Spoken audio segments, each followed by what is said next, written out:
Eto na nga, nagtatago na nga si Harry Roque. Nagtatago si Harry Roque, mga kotsero. Ewan ko kung bakit niya naisip magtago after nitong mga nagaganap na mga nagtatago tapos nahuhuli rin naman. Ang pangat ng diskarte ni Harry Roque, guys. Oo. So, ewan ko ba't niya naisipan gawin to, pero pag-usapan na natin yan. Ito kasi yung balita kanina. Kahapon kasi chismis pa lang, hindi pa confirmed. Pero ngayon, confirmed na. It's confirmed. Oo, confirmed. With a long E. Confirmed. Confirmed na, mga kotsero. Na si Harry Roque, nagtatago. Oo. Ayan ang sabi sa balita kanina. Where is Harry? Where is Harry? Harry Roque. Roque. Sana si Harry. Harry! Lumabas ka, uy! Where is Harry? House alerts law enforcers about Roque's arrest order. So apparently, si Nuway nag-serve na ng warrant kanina. Oo. Nag-serve na ng warrant kanina. Pero hindi niya pinuntahan. Nag-issue ng warrant kanina, tapos nawawala siya. Nagpunta ng office yung mga arresting officers, tapos wala siya sa office. Hindi sinasabi, hindi rin tinatanggap yung warrant of arrest. Kaya very tawag dito, irregular. Oh, very irregular 'yun. Kasi it's not supposed to be like that. Usually, kahit may tumanggap lang wala namang problema kahit may tumanggap lang. Kapag may nag-issue ng warrant of arrest, kahit may tumanggap lang, walang problema doon. Kaso this time, walang tumanggap.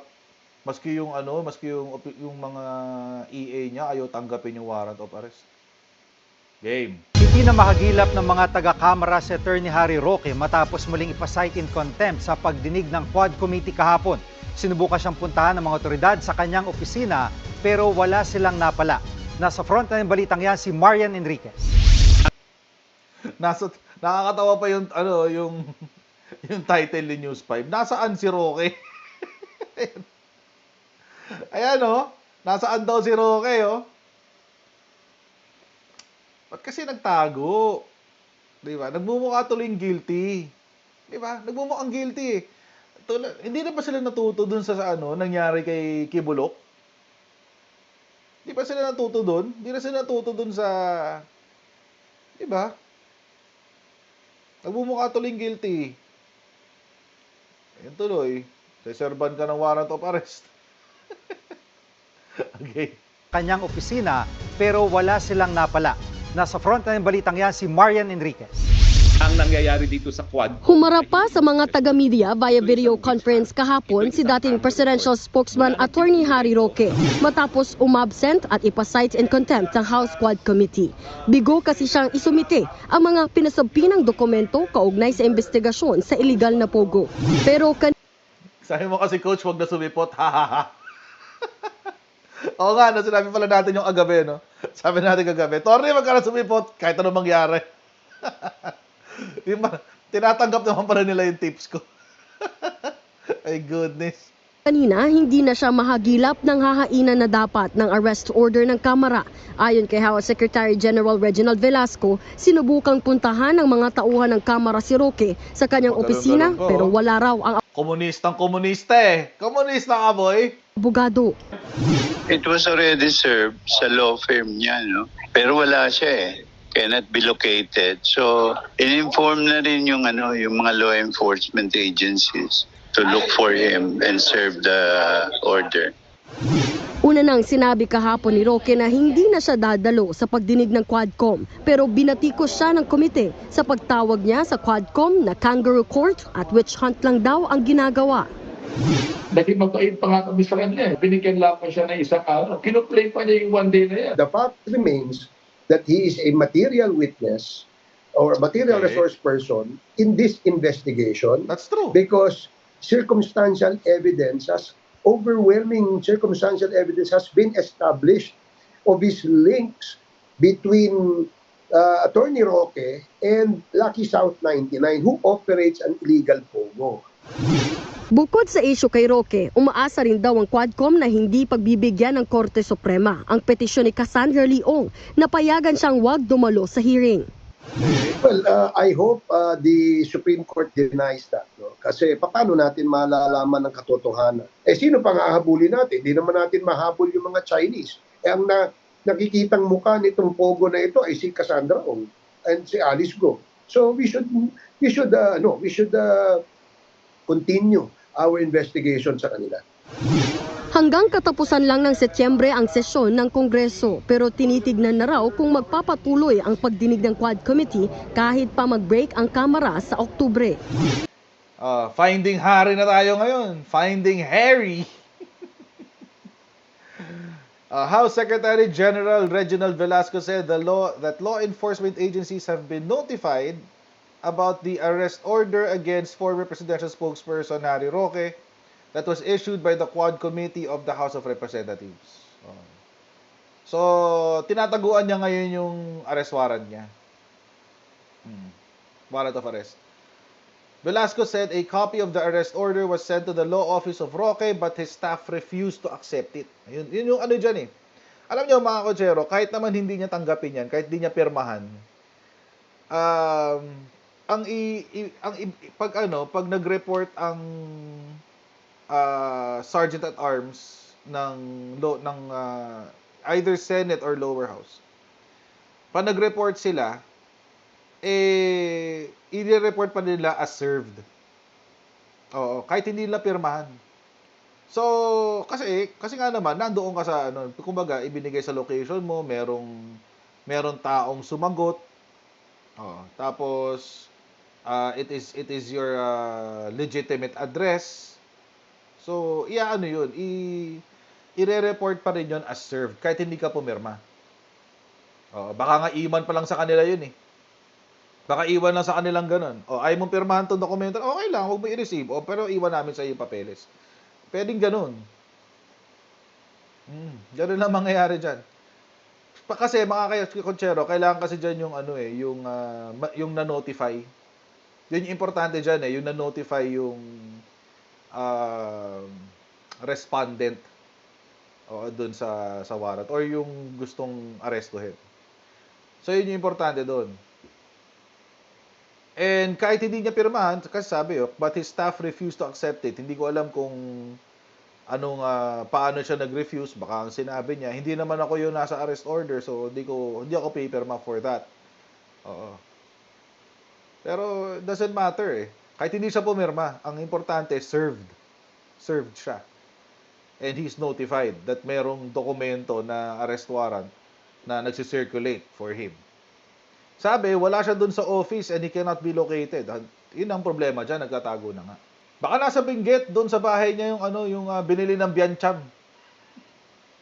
Puntahan niyo sa Biancham o puntahan niyo sa bahay niya, baka nandun sa bahay niya, di ba?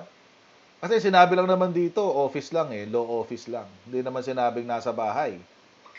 Hindi naman sinabi kung nasa sa Benguet kung saan naaresto yung dalawang Chinese na kriminal. Hindi naman sinabi. So most probably, it's either pwede silang mag-resort doon sa Baguio address or doon sa registered address niya. Doon nila isa-serve. Kasi office na naman yata ang pinuntahan. Roque was cited in contempt during Thursday's hearing of the Quad Committee for refusing to submit the documents related to his wealth. And ito nga mga kotsero, pinag-uusapan natin kahapon. Kahapon medyo nag-breakdown tayo. Ano ba yung mga yung mga information related to his income that would be relevant doon sa kanyang kaso. Ito yung listahan. Ito sigurado to. Ito relevant to. Yung SALN niya. Yung SALN niya from 2016 to 2022. Kasi ito yung panahon kung saan siya ay naging kongresista. Siya rin ay naging spokes ni Digonggong during this time. So, baka it would give us an indication kung gaano lumaki yung kanyang assets during the time na he was serving in government. No? Importante to. Actually, ito hindi niya pwede itago to. Hindi niya pwede itago to. Actually, pwede nga i-request yan eh. I-request mo lang saan ba to? Freedom of Information Portal. Pwede, bibigay yan. Hindi naman siya presidente eh. Bibigay yan. His wife, Myla Roque's income tax returns from 2014 to 2022. And nag-comment na rin tayo dito no, na itong 2014 to 2022, feeling ko masyadong overreach itong 2014. Pero unless kasi meron silang sinabi sa hearing na, kasi yung wife ko, nag-acquire siya ng properties noong 2014. So, kaya ganitong kalaki yung aming assets. So, kailangan mo pakita ngayon pati yung ITR mo simula 2014, di ba? Tapos medical certificates, ito I think this is irrelevant, not material to the case. Unless gagamitin niya yung dahilan para hindi siya umattend ng mga hearing, pero this is immaterial, hindi pa kailangan ngayon yan. Extrajudicial settlement of the estate including tax returns of Roque's late aunt. Kahapon kasi ang akala ko hindi siya dapat included, but may mga nag-comment sa inyo kagabi. Ang sabi niya, yan yung kanyang scapegoat. Oo. At narinig ko rin kanina sa ibang interview ni Congressman Barbers, na yun daw yung difference eh. Yun daw yung dahilan kung bakit nagkaroon ng increase o paglaki ng kanyang assets, na may karagdagan doon parang 65 million. Parang 65 million. So, and kung 1.5 hectares yun, multinational village, feeling ko masyadong malaki yung 65 million. Masyadong malaki yung 65 million. Kasi may alam akong property, industrial property pa yun. Mga nasa 5 hectares. Nasa 5 hectares yun. Industrial property. Ang selling niya was around 50M lang. That's industrial, 5 hectares. Hindi agricultural, industrial. As in, merong nakatayong warehouse, tsaka planta, gano'n. So, mga nasa 50M. Nasa 50M. So, masyadong mahal yung 65. Masyadong mahal yung 65 para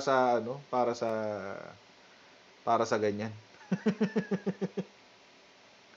O masyadong mahal para sa 1.2, 1.3 hectares sa Parañaque.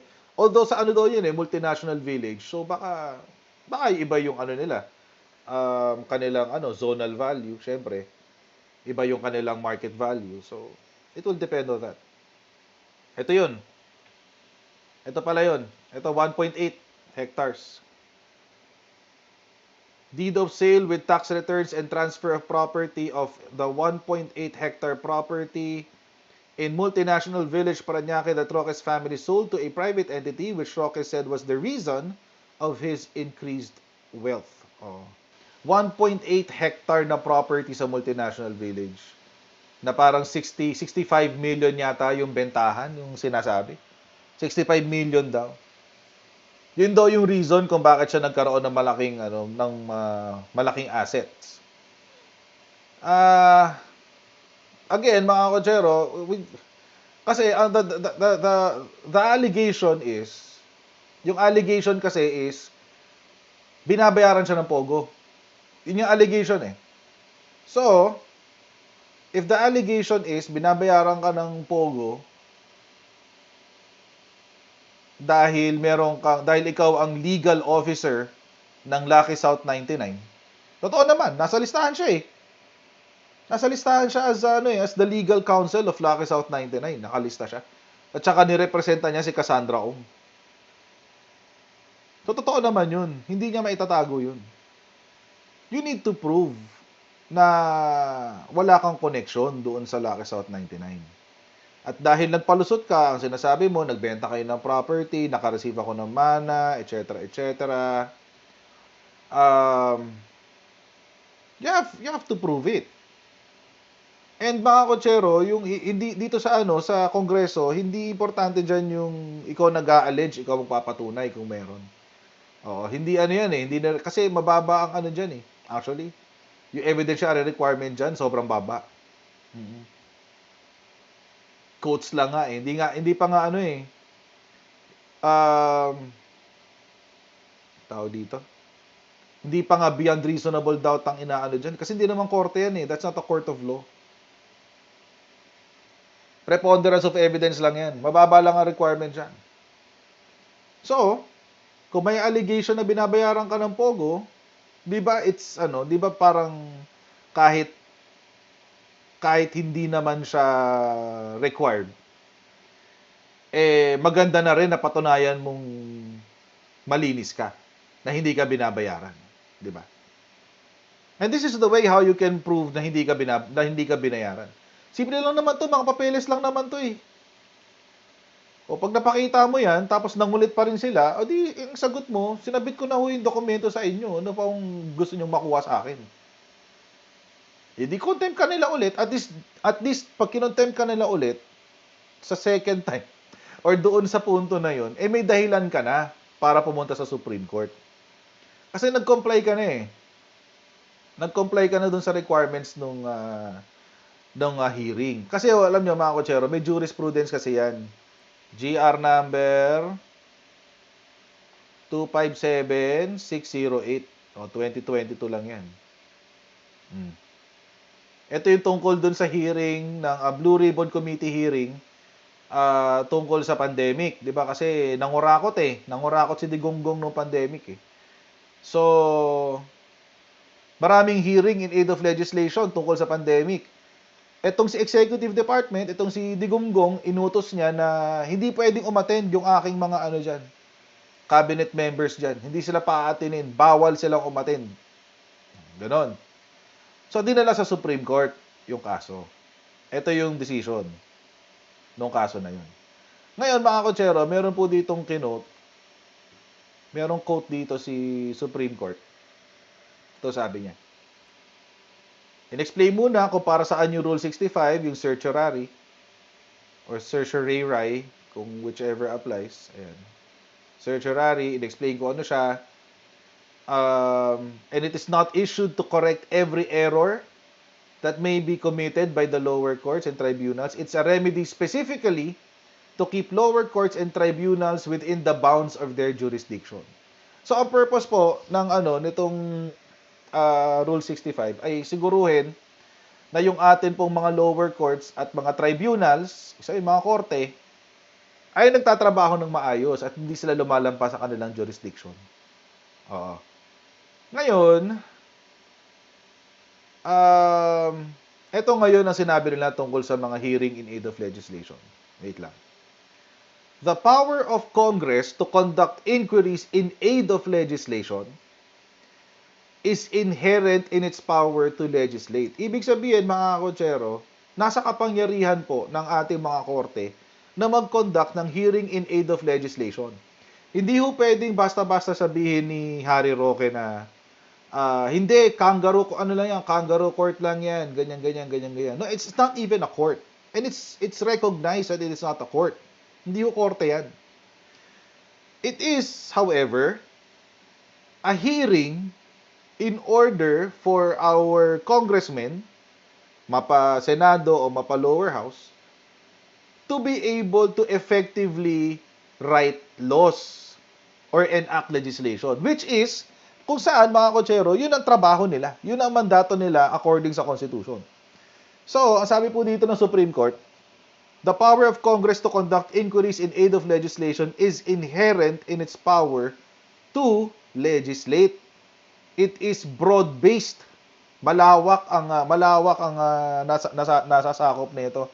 As it was on the proposition that a legislative body cannot legislate wisely or effectively in the absence of information respecting the conditions which legislation is intended to affect or change. So, ibig sabihin, mga kotsero, yung sinasabi po ni Harry Roque na this is only a waste of time, yung ginagawa ng Quadcom ay isa lamang panunupil or pagyurak sa kanyang karapatang pantao. Yan po ay kasinungalingan. Alam naman to ni Attorney Harry Roque, pero syempre, alam niya yan. Pero hindi niya sasabihin. Kasi syempre, para meron siyang bola effect sa ating lahat. Oo, kailangan ho niya yan seryosohin. Kasi wala pa ho tayong batas tungkol sa Pogo. Wala ho tayong batas regulating online gambling. Wala pa ho tayong mga batas that involves the protection of employees in Pogos. Wala pa ho tayong mga ganun eh. So, para ho makasulat ng maayos ng batas ang ating mga legislators, kailangan ho silang mag-conduct ng hearings in aid of legislation. So, mali rin po yung sinasabi ni Attorney Harry Roque na pwede siyang sumuway sa mga imbitasyon ng mga hearing in aid of legislation. Well, alam naman niya na bawal sumuway. Pero siyempre hindi niya sasabihin. Bakit niya sasabihin? Kasi siya yung siya yung madidigdik. Inquiries in aid of legislation serve as tools to enable the legislative body to gather information and thus legislate wisely and effectively, and to determine whether there is a need to improve existing laws or enact or remedial legislation. Albeit the inquiry need not result to a potential legislation, to be within the jurisdiction of the legislative body making it the inquiry or yung pinaghihiringan or yung mga tanong at yung mga hinihingi must be material or necessary to the exercise of a power vested in the Constitution, such as to legislate or to expel a member. Example lang naman yan. So ano po importante dito? Yung inquiry o yung mga pinaghihiringan at pinag-uusapan sa hearing in aid of legislation ay material or necessary. Importante dapat. Doon para ito ay maging lehitimong hearing. Yung mga questions, yung mga nilalabas na ebidensya, yung mga hinihinging ebidensya, hinihinging mga dokumento, must be material or necessary. Ano po yung sinabi kanina ni Congressman Barbers? Pakinggan ho natin. Yung sinabi ni Congressman Barbers kanina. Eto. Hunt lang daw ang ginagawa. Dahil mabait pa nga kami sa kanya. Binigyan lang po siya ng isang araw. That he is a material witness or material resource person in this investigation because overwhelming circumstantial evidence has been established of his links between Attorney Roque and Lucky South 99 who operates an illegal Pogo. See? Material resource person kasi siya. Ibig sabihin, critical siya. Kailangan nandoon siya. Bakit? Kasi siya yung link. Siya yung siya yung connect sa gitna ng gobyerno ng Pilipinas during Digongong's time at sa Pogo. Kaya siya material witness or material resource person. Sa terminology ni Congressman Barbers. Kaya importanteng nandoon siya sa hearing. Importante din na mai-establish niya na wala siyang involvement sa mga kabulastugan ng mga Pogo. Mahalaga rin yun na ma-establish na yun. Not only for the hearing sake, but for his sake also, para malinis niya yung pangalan niya. And it seems, mga kotsero, ito yung this is what they always miss. Kasi ang sinasabi naman ni Harry Roque, ano bang ginawa kong krimen? Sabi niya, asking me to submit my family's private documents is not Pogo related but a witch hunt. I refuse to submit these documents because they're unrelated to the Pogo inquiry. And hindi ikaw yung makakapagsabi niyan. Ang makakapagsabi niyan, mga kotsero, yung mga congressmen kasi sila yung nag-hold ng hearing in aid of legislation. And this is not a criminal proceeding, by the way. Pero alam niyo kung ba tumatanggi si Harry? Alam niyo ba tumatanggi si Harry Roque? Alam niyo kung bakit? Kasi, malamang sa malamang, mapapatunayan na konektado siya. Makikita yung connect niya sa Lucky South 99, sa Whirlwind, at yung connect ni Biancham doon sa mga Pogo. Huwag niyo kong kalimutan, mga kotsero, napag-usapan na natin ito before. Huwag niyo kong kalimutan.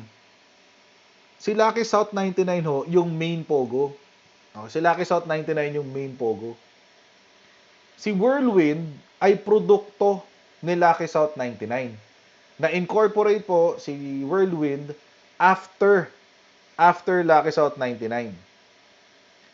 At si Whirlwind po, mga kotsero, most probably is a subsidiary of Lucky South 99. Ibig sabihin, si Lucky South 99 din na may-ari. Bakit?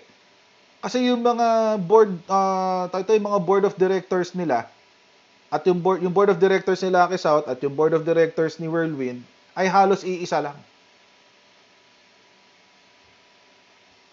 Tapos ano ang business ni Whirlwind? Ang business niya ay magpaupa ng mga building kay Lucky South 99. See? Walang lumalabas na pera kay Lucky South 99. Or sorry, wala palang pera na lumalabas sa sistema ni Lucky South 99. Bakit? Si Whirlwind din naman si Lucky South 99 din naman ang may-ari kay Whirlwind. Nagpapaupa siya sa sarili niya. So nagpapaikot lang siya ng pera sa sarili niya. Smart. If it's not evil, siguro kung walang ginagawang illegal, that's smart. That's a smart business model. Kung tutuusin. Kung wala lang silang ginagawang illegal. Kaso may ginagawa silang illegal eh. Diba? May ginagawa silang illegal eh. May ginagawa silang illegal. Kaya masama.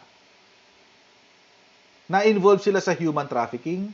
Na-involve sila sa, apparently, meron pang murder na naganap. Oo. At nililibing sa ilalim ng Pogo Hub mismo, yung mga napapatay sa loob ng Pogo. Marami kasing mali na nangyari. And all of these, mga kotsero, actually, kung legal naman to, kung legal and everything, wala namang problema eh. Okay lang eh, kung legal eh. Kaso kasi ang daming illegal. At si Harry Roque lang po, maliban kay Alice Go, ang malinaw na koneksyon. Malinaw na koneksyon. Kitang-kita eh. Naglagay siya ng tao niya. Diba si AR de la Serna? Si AR de la Serna, naglagay siya ng tao niya eh. Naglagay siya ng tao niya para tagabantay doon. Imposibleng border lang doon si AR de la Serna dahil nag-aaral siya ng flight school. Come on, we were not born yesterday. Hindi kami pinanganak kahapon. Alam natin kung bakit nandun si AR. Siya ang liaison. Liaison siya. Or liaison sa mga siya yung liaison or liaison.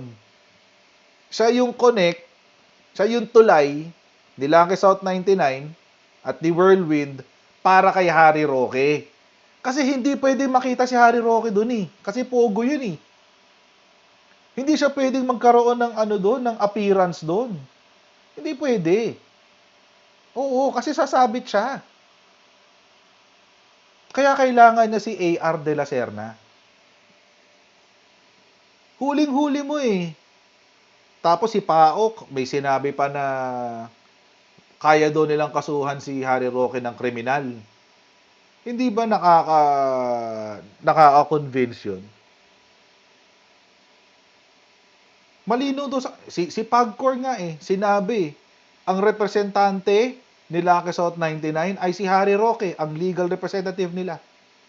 Bakit? Yun yung nasa papeles Yun yung nasa papeles. Ngayon, mga kotsero, as a lawyer, dapat si Harry Roque, alam naman niya na to si Harry Roque, linisin niya yung pangalan niya. Kasi abogado siya.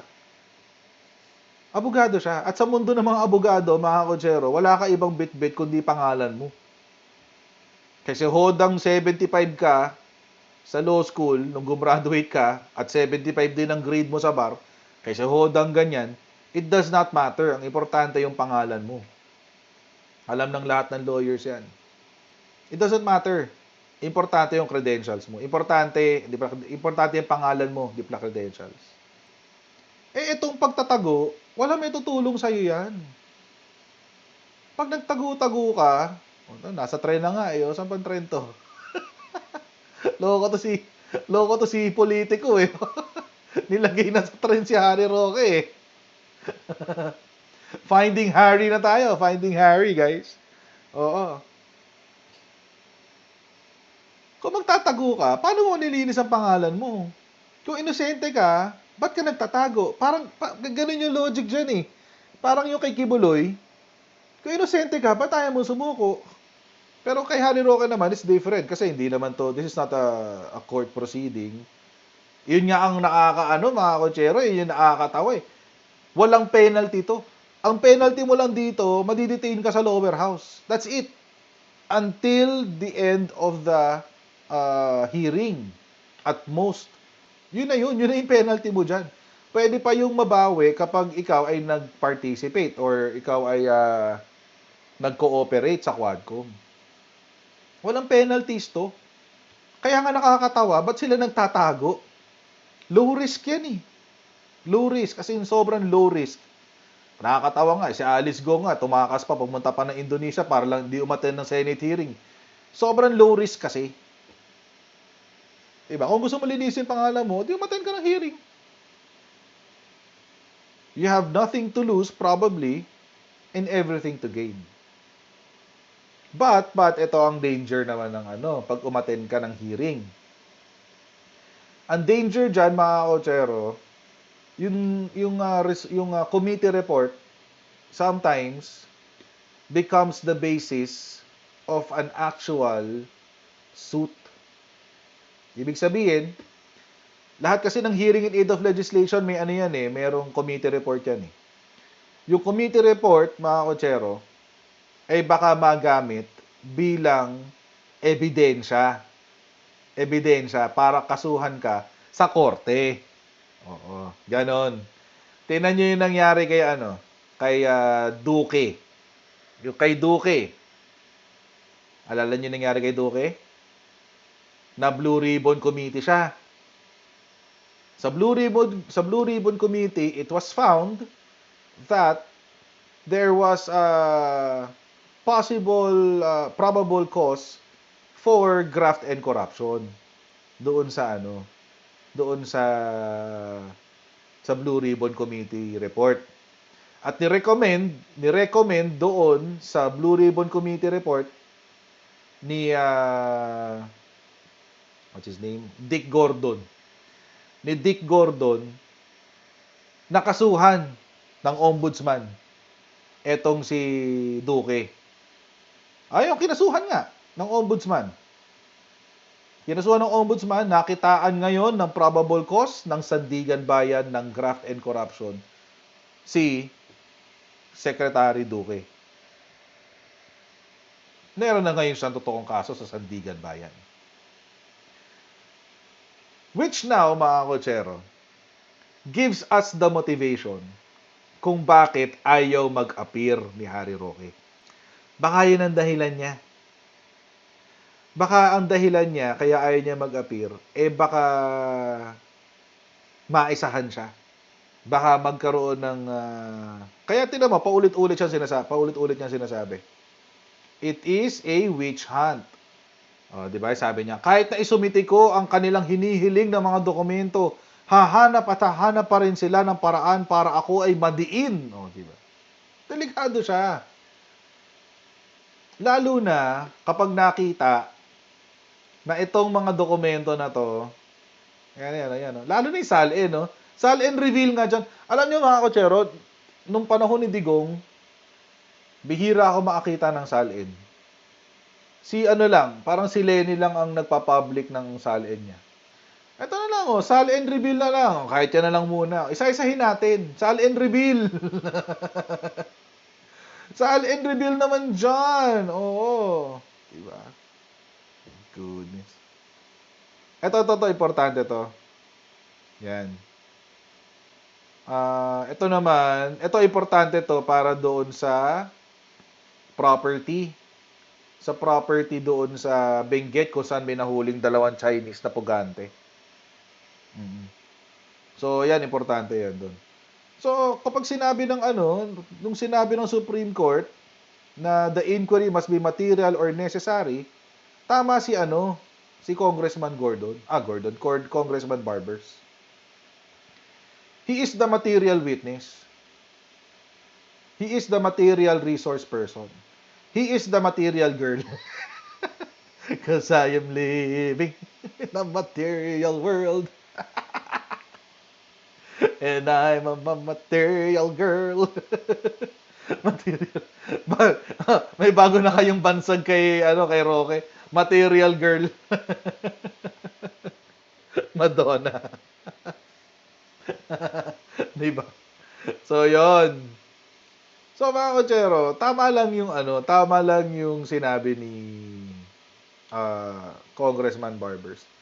And jurisprudence supports his claim. Ayun ang problema kasi si Attorney Harry Roque din naman, magsa-cite din niya ng jurisprudence niya, syempre, kasi abogado naman siya, alam niya yung mga isa-cite. Pero, syempre, pabor sa kanya yun. So, depende pa rin kay Supreme Court yan. Kung paabutin ng Supreme Court, kasi ito, all told, the court is constrained to dismiss the petition for having been prematurely filed. The court deems it no longer necessary to resolve the other issues raised by the parties. Dininay yung petition. Kasi, mga kotsero,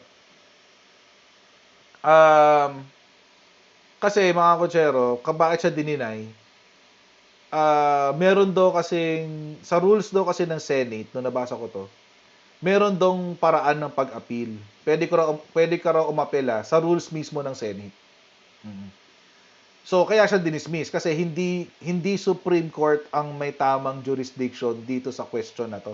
Yung pag-attend sa mga hearing in aid of legislation. Oo. So, malamang sa malamang, ganito rin yung sasabihin ng Supreme Court kay Harry Roque kung magpa-file siya sa Supreme Court. Ang sasabihin lang sa kanya ng Supreme Court, di doon ka umapela.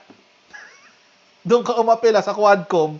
Huwag ka umapela muna dito. Saka ka na umapela dito kapag merong grave abuse of discretion amounting to a lack of or excess of jurisdiction. Yun ang sasabihin sa kanya ng Supreme Court. Malamang sa malamang. Base dito, base lang dito. Kasi, wala pang jurisdiction ng Supreme Court So, malamang sa malamang, baka ang sinabi lang ng Supreme Court, hindi pa siya it's not a justiciable question. It is a political question. So, mas maganda na isettle yan doon sa mayroong totoong jurisdiction. Which is, in this case, sa kaso na to, sa kaso na pinakita ko sa inyo kanina, is the Senate. So, malamang sa malamang, ganun din isasag. Kung, let's say, dadalhin to ni Harry Roque sa Supreme Court, malamang sa malamang, ganun lang din ang sasabihin ng Supreme Court. Doon ka muna magreklamo. Doon ka muna magreklamo sa Quadcom. Sabihin mo sa Quadcom, na hindi relevant yan, mga yan. Tapos antayin natin yung sagot nila. Pag sumagot na sila, at natapos na yung hearing at lahat-lahat, at feeling mo pa rin, na-violate ang iyong mga karapatan, saka ka lumapit sa amin sa Supreme Court. Ganon. So, baka ganon lang yung sabihin ni Supreme Court dyan. Which, alam nyo mga kotsero, it actually makes sense. Ano ba kasi yung dinidispute? Bakit ayaw niyang umattend? Kasi feeling niya, dinidiin siya sa isang crime na hindi niya ginawa. Yun ba yung sinasabi niya? Then, prove it, di ba? Parang, Kung wala ka naman palang krimen na nagawa, o di, harap na lang. Kaysa yung nag-iiyak dyan, di ba? Harap na lang. Harapin mo na lang yung kaso. Hindi naman siya kaso, actually. It's not even a case. Hearing lang yan. It's a hearing in aid of legislation. Alam nyo kung bakit nag-iiyak to si Harry Roque? Hindi kasi siya sanay na siya yung ginigisa. Hindi siya sanay eh. Noong panahon kasi ng Digonggong, sila lang yung nanggigisa. Sila lang yung may karapatan na manlait, sila lang yung may karapatan na tawag dito, manggisa, sila lang yung may karapatan na magsalita. Sila lang lahat noong panahon ni Digonggong. But again, sabi nga ng kanta, this time it's different. Iba na ngayon. Hindi niyo ba napapansin, mga kotsero? Ngayong panahon ni PBBM, parang ang administrasyon tsaka ang mga tao ay mas may respeto sa rule of law. And actually, na-appreciate ko yun. Na ngayon, mukhang merong lehitimong pagrespeto sa rule of law. Hindi katulad ng panahon ni Digonggong, ay wala. Wala. Anong sabihin ni Digong, yun ang mangyayari. Before. Kasi lahat takot kay Digong eh. Hindi dahil for whatever reason. Takot sila kasi, number one, malakas sa masa, si Digong. Nakuha niya yung apilang masa eh, during that time. So it's actually political suicide pag kumotra ka kay Digong noon. But, because of that, di lumabas ang tunay na pagkatao ni Digong na corrupt siya. Corrupt talaga siya. Yung tinago lang niya sa atin na matagal na panahon. Batas ng siga daw si Digong, sabi ni Blue Label. Totoo, batas nga ng siga. Oo. Walang respeto sa rule of law eh. Diba? Walang respeto sa batas. Abogado pa naman siya. So mukhang magiging busy na naman si General Torre. Sana, number one, totoong nagtatago. sana totoong nagtatago si Harry Roque, number one. Sana totoong nagtatago siya. Pangalawa, sana nagtatago siya sa Davao. Para nasa jurisdiction siya ni General Torre. Kasi kung wala siya sa Davao, wala siya sa jurisdiction ni General Torre, di ba? So hindi siya hahabulin ni General Torre.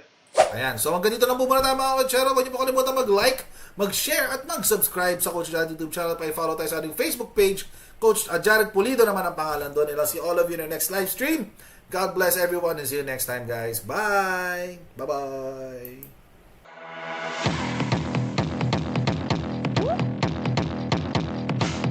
Pag ganun, huwag natin gawing tanga mga Pilipino. Mas maganda kasi nasa lugar ka ng tama kaysa yung pinipilit mo yung pagkakamali.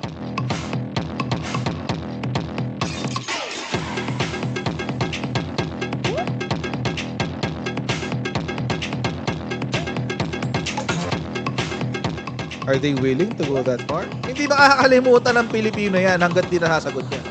Sino ngayon nagsasabi ng totoo?